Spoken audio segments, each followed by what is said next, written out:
I'm worried everyone's overlooking Tennessee, including myself. Dude, I was so much more in on Tennessee the more I read and watched. Yeah, I'm worried we might have overlooked them. I'm worried about myself feeling this way. Yeah. This could potentially be a very good team that we're all just sort of hand waving because of the quarterback questions, because of, what's the new defense going to look like with Jim Knowles? Yeah. What are they going to do at edge rush? All these, important questions that we've posed throughout the offseason, definitely back in week 1. But I was just reading up on this team, and it feels to me like there's still a lot there. The quarterback situation is obviously going to loom pretty large, but Josh Heupel usually puts up points, Dan. Yeah, they had top 10 offense last year. First-year quarterback for them, Jay Aguilar. So you had the same experience then. It wasn't just me. 100%, yeah.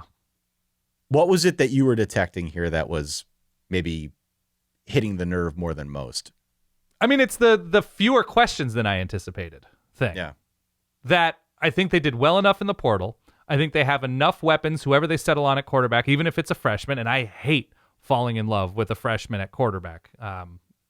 But it's a great offense for a younger or inexperienced quarterback in that they should be able to run, and they should be able to simplify to make the reads more approachable to an inexperienced quarterback, because even George McIntyre's on the younger side.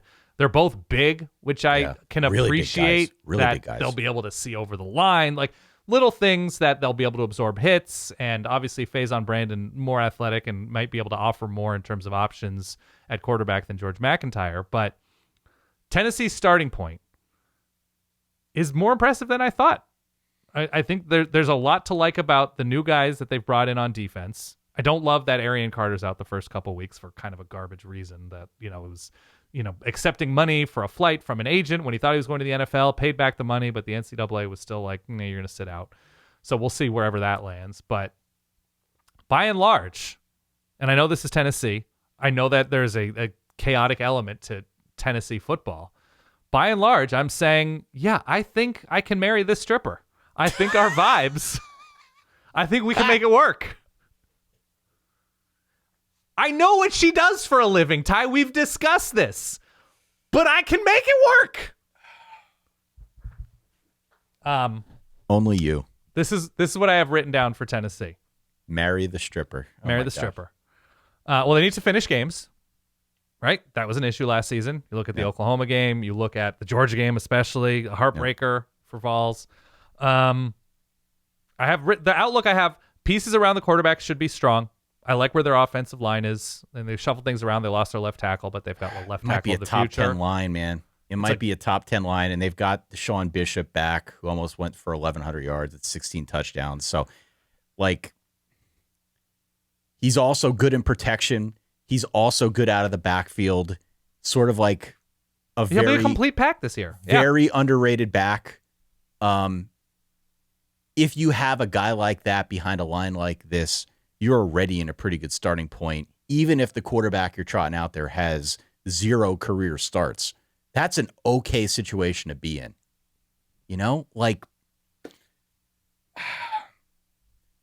I'm kicking myself a little bit because I feel like I whiffed on Tennessee. I'll be very honest with you. Yeah. I feel like I whiffed on Tennessee, and a lot of the uncertainty is around A, the quarterback, or B, what's this defense going to look like with Jim Knowles. And Jim Knowles, the only reason Jim Knowles is there is because things didn't work out at Penn State with James Franklin go by the wayside, but Jim Knowles has been in demand. He's a good defensive coordinator, even if there are some questions about what the defense looks like. So, look, they lose Chaz Coleman, who never played it down for them, transferred in the wintertime and left after spring. And that was going to be like an edge answer that is no longer there. I don't know what their depth looks like on defense, if they can absorb injuries. Obviously, they've been beat up and couldn't stop anybody on the ground last year, which is why they made the change. But I think the transfers in are intriguing enough.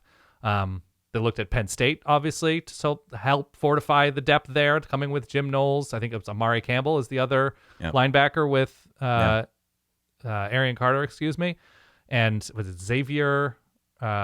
Who's the defensive lineman? It doesn't matter. We don't need to run through their roster. But from Penn State, they're bringing in beef. Right. I'm ready to have my heart broken by Tennessee. But I have down here 9-3 with mobility. I know it's a freshman quarterback. It seems to be as ideal a freshman quarterback because the offensive line proof of concept has been there in Knoxville. They miss Georgia and they miss Ole Miss, which are two big quarterback names to miss on this schedule.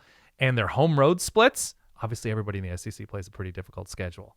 But in terms of like who they're going on the road to play, in terms of who comes to Knoxville, it's pretty great. I know. It's pretty great. So I'm ready to be hurt, is what I'm saying. Xavier Gilliam's the guy you're thinking of. Thank you very much. From Penn State. Yeah, I'm with you. I'll just be very honest with people. I feel like I whiffed on this one. I feel like I whiffed on Tennessee. I feel like I should have been giving them more credit all along. You can make it up to me and Sparkle and buy something nice for us on our registry. Sparkle. What do you say, 9-3? 9-3 with mobility. I'm ready to be hurt. Mobility.